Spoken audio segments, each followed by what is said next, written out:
Hello friends, मैं आपका mentor AK Singh और आज से हम मोस्ट इम्पोर्टेंट क्वेश्चन देखेंगे जो कहीं ना कहीं आप सभी के लाइब्रेरी एग्ज़ाम में आपको देखने के लिए मिलेंगे ही मिलेंगे, या फिर आपको इस तरह के क्वेश्चन आपको देखने के लिए मिलते आए हैं।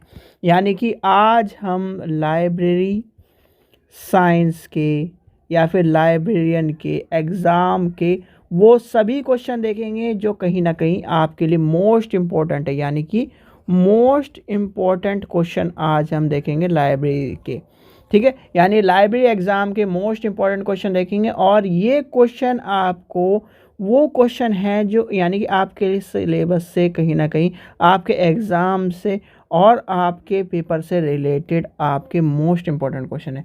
यानी कि इससे बार अगर आप इस वीडियोस को देख रहे हो तो कहीं ना कहीं आप मैच कर लीजिए प्रीवियस ईयर के पेपर को छोड़िए, आप अपना एग्ज़ाम को मैच कर लेना। कहीं ना कहीं आपको क्वेश्चन देखने के लिए मिलेंगे ही मिलेंगे, क्योंकि ये वो क्वेश्चन है जो हर बार आपको देखने के लिए मिलते हैं। और ये क्वेश्चन कहीं ना कहीं बच्चों को नहीं पता होता। क्यों नहीं पता होता?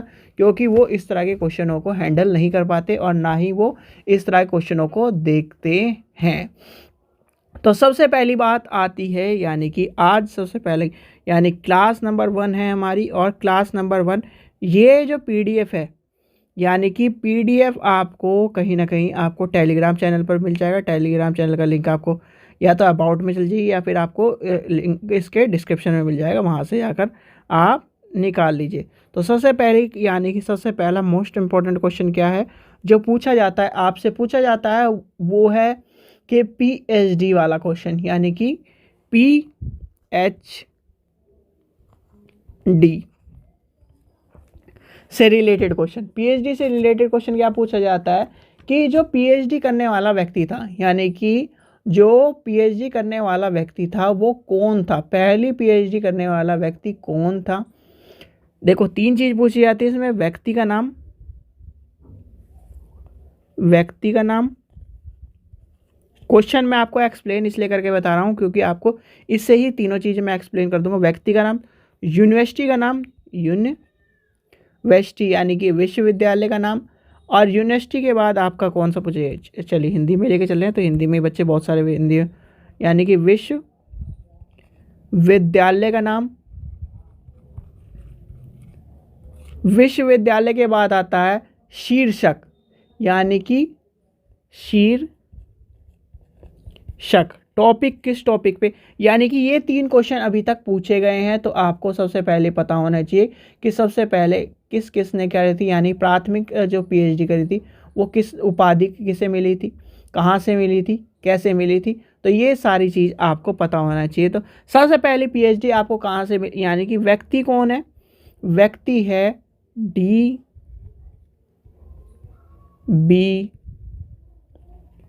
कृष्णा राव। क्या है? कृष्णा राव। DB कृष्णा राव जी को मिली थी, और वो यानी कि किस शीर्षक में मिली थी, कहाँ से मिली थी, तो DB कृष्णा राव जी को मिली थी। दूसरी को जो टॉपिक यानी कि दूसरी बात आती है, दिल्ली यूनिवर्सिटी से मिली थी, यानी कि दिल्ली विश्वविद्यालय से मिली थी। अच्छा यूनिवर्सिटी लिख देता हूँ, यूनिवर्सिटी से मिली थी। शीर्षक क्या पूछा जाता है, यानी कि शीर्षक पूछा जाता है तो किस शीर्षक में मिली थी, यानी शीर्षक के तहत, किस शीर्षक के तहत पहली डॉक्टरेट उपाधि क्या है DB कृष्ण राव को मिली थी। तो वो कौन सा है, वो है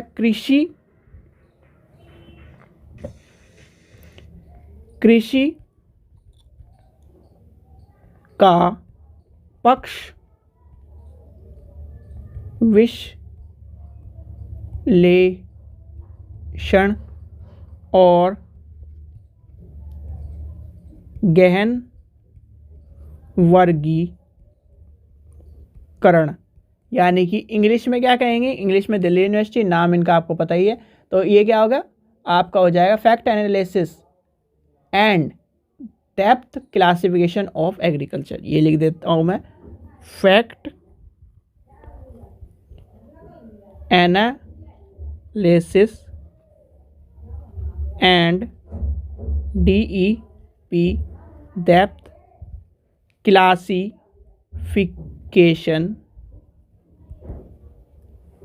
ऑफ एग्रीकल्चर। ठीक है, ये क्या है। और सबसे पहले यानी 1951 में सबसे पहली बार क्या करा था, जो ये यानी कि दिल्ली विश्वविद्यालय ने पीएचडी कोर्स शुरू किया था। तो आपसे कोई पूछने लगे पीएचडी कोर्स कब शुरू हुआ था, पीएचडी कोर्स शुरू हुआ था यानी कि दिल्ली विश्वविद्यालय डीयू में सबसे पहले जो पहला कोर्स शुरू हुआ था, यानी कि कोर्स इन फर्स्ट टाइम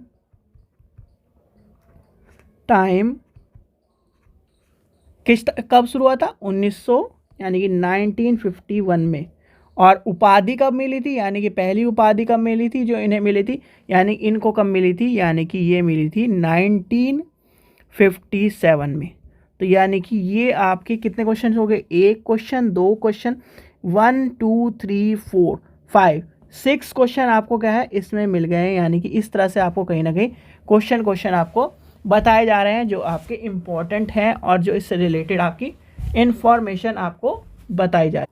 चलिए अपना नेक्स्ट क्वेश्चन देखते हैं। अपना नेक्स्ट क्वेश्चन क्या है, नेक्स्ट क्वेश्चन है पुस्तकालय चयन की मांग एवं आपूर्ति का सिद्धांत किसने दिया, यानी कि पुस्तकालय चयन की, जो आपको एक्सप्लेन करने वाला क्वेश्चन होगा वो मैं एक्सप्लेन करूंगा, नहीं तो आपको डायरेक्ट क्वेश्चन लिखवाऊंगा आपको और आंसर बता दूंगा। एवं या एव आपूर्ति सिद्धांत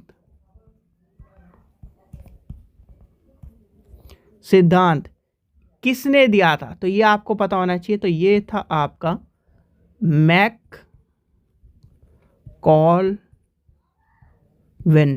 कौन था, मैककॉलविन। ठीक है, फिर आता है यानी कि नेक्स्ट आपका क्वेश्चन जो पूछा जाता है वो क्या है, इंपॉर्टेंट है, यानी कि सीपीएम पद्धति किसने विकसित करी, यानी सीपीएम पद्धति किसने विकसित की, तो वो कौन थे, वो थे आपके के ली और वॉकर। कब विकसित करी थी, 1950 में, ये भी ध्यान रखना 1950 में। चलिए आगे चलते हैं, आगे देखते हैं आपका कौन सा मोस्ट इंपॉर्टेंट क्वेश्चन है जो आपसे कहीं ना कहीं कई बार पूछे गए हैं या फिर आपको देखने के लिए मिलेगा एग्जाम में। इस तरह के एग्जामों में जैसे आपका सीट यानी कि ये आपके जो एग्ज़ाम है, यानी कि जो आपका यूजीसी का एग्ज़ाम है, यूजीसी नेट, सॉरी लिखना भूल गया मैं, UGC net library science, DSSS library, EMRS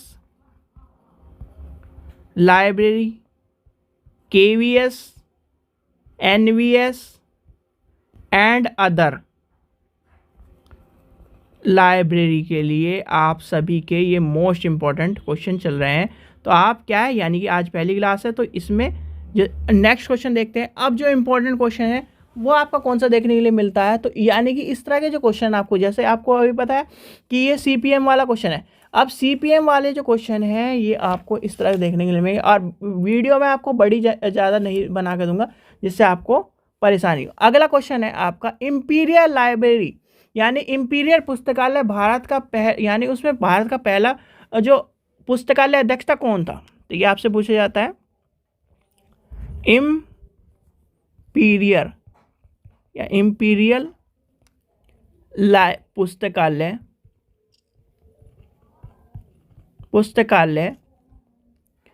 Bharat का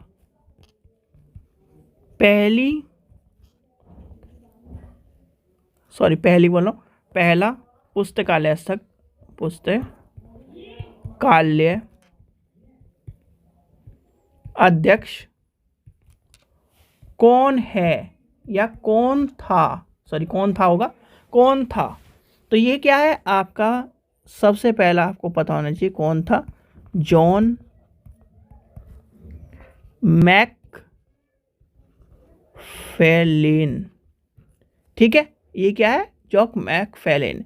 और आपको पता ही है जो इंपीरियल लाइब्रेरी का इतिहास किस तरह से जाएगा, कोलकाता लाइब्रेरी यानी कि 1891 में जो कोलकाता में कई यानी सचिवालय पुस्तकालयों के संयोजन के लिए इंपीरियल लाइब्रेरी का गठन किया गया था, और इसके बाद चलते चलते यानी कि गृह मंत्रालय के अधीन आ गया। और आपके कहीं ना कहीं ये चीज़ें बताओ। और दूसरा एक चीज़ और ध्यान रखना, जब इंपीरियल लाइब्रेरी की बात है तो वो किसके अंदर आती है, लाइब्रेरी आपकी कल्चर के अंदर आती है। ये चीज़ का मोस्ट इम्पॉर्टेंटली आपको पता होना चाहिए। तो ये आपको पता लगे, यानी इंपीरियल लाइब्रेरी वाला क्वेश्चन भी सबसे ज़्यादा देखने के लिए मिलता है, तो आपको ये पता होना चाहिए। फिर आता है आपका क्वेश्चन, नेक्स्ट आता है जो इम्पोर्टेंट देखने के लिए मिलता है, विश्व कोश अमेरिकन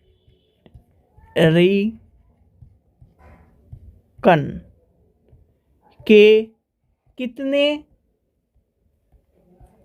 अंक हैं?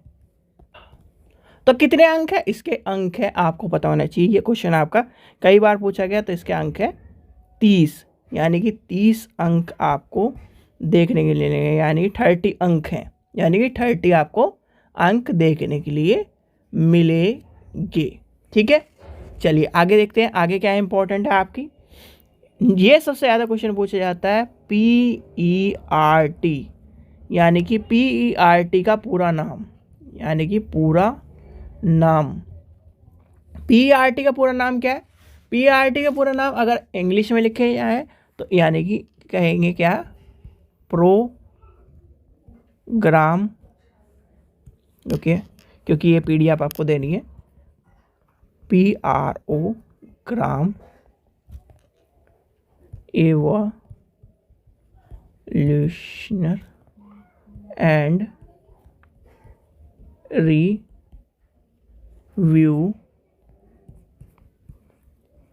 टेक्निक्स। ठीक है, ये क्या है, program evaluation and review technique. ठीक है, ये आपको पता चल गया। और PERT को 1957 में, ये लिख लीजिए एडिशनल इन्फो, 1957 से 1958 में पहली बार संयुक्त राष्ट्र अमेरिका ने, यानी कि US नेवी, यानी कि US की नेवी के द्वारा विकसित किया गया था। किसके द्वारा विकसित किया गया था? इसे पहली बार US नेवी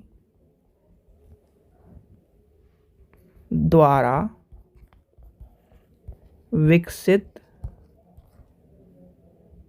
किया गया था। ठीक है, तो ये आपको पता होना चाहिए। चलिए, ठीक है, ये जो क्वेश्चन है कहीं ना कहीं आपको इसलिए बताए जा रहे हैं क्योंकि ये कहीं ना कहीं आपके एग्जाम में देखने के लिए, और ये मोस्ट इंपॉर्टेंट क्वेश्चन है। चलिए नेक्स्ट देखते हैं आपका, CCF किसने विकसित किया था? तो CCF किसने विकसित किया था? तो CCF किया था आपका यूनेस्को ने, यानी कि यूनेस्को ने विकसित किया था। और CCF की फुल फॉर्म क्या है? कॉमन कम्युनिकेशन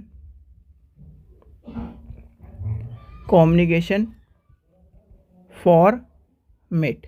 तो कॉमन कम्युनिकेशन फॉर्मेट ने इसको, यानी कि इसकी फुल फॉर्म है, और यूनेस्को ने से विकसित किया था। यूनेस्को की फुल फॉर्म आपको पता ही है। ठीक है, तो चलिए नेक्स्ट क्वेश्चन देखते हैं। नेक्स्ट क्वेश्चन क्या इंपॉर्टेंट है आपका?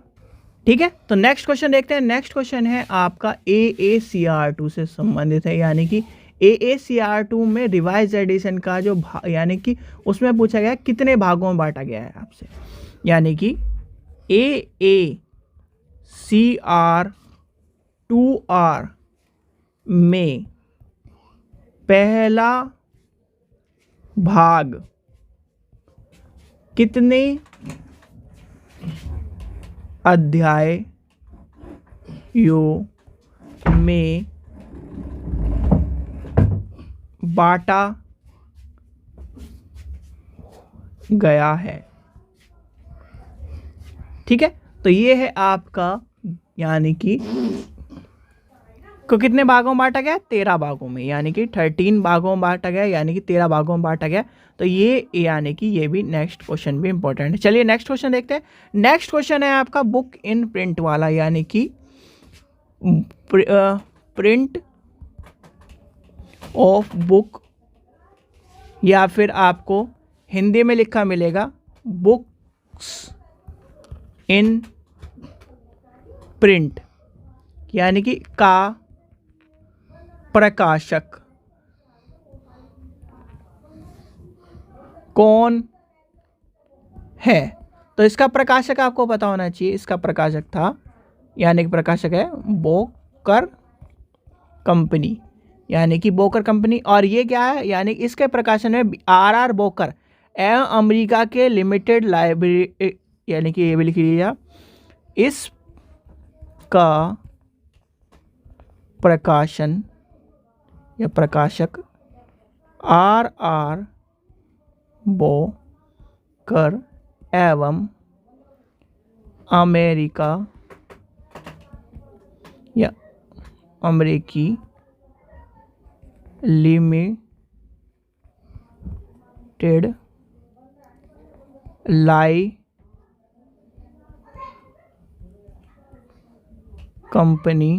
लिमिटेड कंपनी है, जो न्यू प्रोविडेंस एवं न्यू जर्सी में स्थित है। तो ये थे आज के कहीं ना कहीं आपके मोस्ट इंपॉर्टेंट क्वेश्चन। और इस क्वेश्चनों को आपको देखने के लिए, यानी कि ये जो क्वेश्चन है कहीं ना कहीं आपके जो सिलेबस है उससे रिलेटेड नहीं है, और सिलेबस से रिलेटेड मतलब ये है कि सिलेबस में आपको देखने के लिए तो एक तरह से बहुत ही अंदर मिलेंगे, पर कहीं ना कहीं आप एक्सटर्नली से पढ़ते नहीं हो। और ये क्वेश्चन आपके लाइब्रेरी के एग्जामों में आपको देखने में मिलते हैं, चाहे KVS हो, चाहे DSSS हो, चाहे NVS हो, चाहे आपका EMRS हो, चाहे आपका UGC का नेट हो। तो ये क्वेश्चन कहीं ना कहीं आपको देखने को मिलेगा। और यही क्वेश्चन क्या है, आपको जो 1-2 नंबर से बच्चे रह जाते हैं वो उसमें आपको मदद करेंगे। तो ये मोस्ट इंपॉर्टेंट क्वेश्चन है जो आपको लिखवाए जा रहे हैं। और अब आपको जब तक यानी कि EMRS का पेपर नहीं होता तब तक आपको सारे इंपॉर्टेंट क्वेश्चन कराए जाएंगे। तो इस सीरीज़ को फॉलो करिए और कहीं ना कहीं वीडियो को लाइक, वीडियो को ज़्यादा से ज़्यादा शेयर करिए। Thank you.